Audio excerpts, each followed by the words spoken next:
আবি উবাইদা ইবনে জাররাহ ওয়া আব্দুল্লাহ ইবনে ওমর রাদিয়াল্লাহু তাআলা আনহুমা আনিন নবী সাল্লাল্লাহু আলাইহি ওয়াসাল্লাম, দুইজন রাবী উভয় বর্ণনা করেছেন আল্লাহর রাসূলের কাছ থেকে।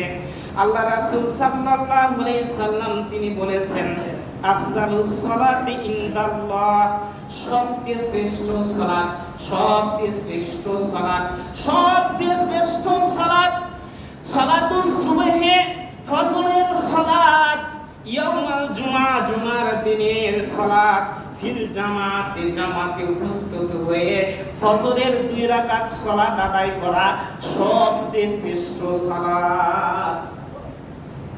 আল্লাহ আমাদেরকে বোঝার তৌফিক দান করুন, সবাই বলি আমিন।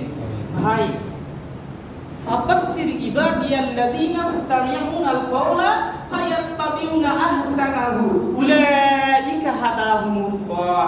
ভালো ভালো কথা শোনার পরে যদি আমরা বাস্তবে মানতে পারি তাহলে আমরা হেদায়েতের উপর আছি, আর আমাদের জন্য শুভ সংবাদ, আর আমরাই হলো জ্ঞানী। এই দিক দিয়ে শুনি, ওই দিক দিয়ে বের করে দিই, লাভ কি? লাভ নাই, মানা লাগবে। যত পণ্ডিত হয়, যত জ্ঞানী হয়, না মানলে লাভ হবে না, মানতে হবে, আমল করতে হবে।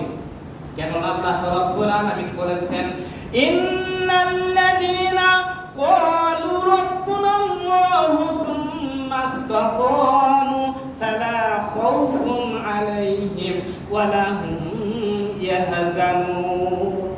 আল্লাহকে যারা রব বলে স্বীকার করে নিয়েছে, যারা মুমিন,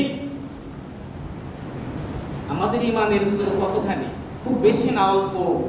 সামান্য হেলে দুলে গেলে, সামান্য ধাক্কা লাগলে, সামান্য একটু লোভ লালসা হলে ভেঙে খান খান হয়ে যায়।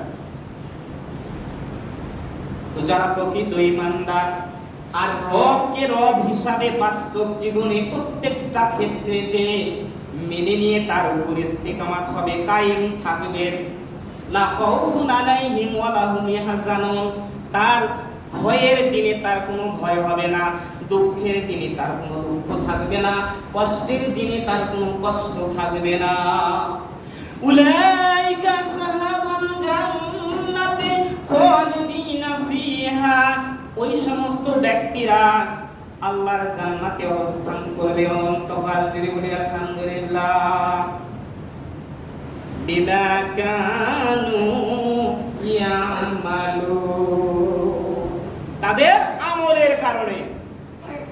জানবো অনেক, মানবো না, কেমন কি হয়? হয় না। সম্মানিত হাজিরিন,